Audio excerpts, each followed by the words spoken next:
after breaking the glue loose with a screwdriver, worked around the edge like this.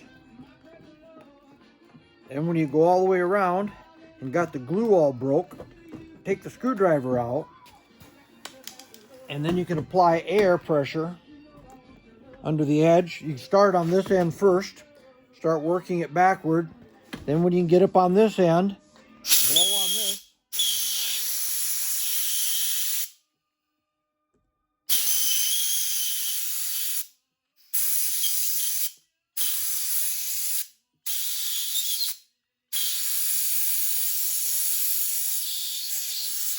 It puts a cushion of air under it, just a really thin cushion of air, and it'll pop right off. You can see where this one was really glued on. So I got to clean that all off.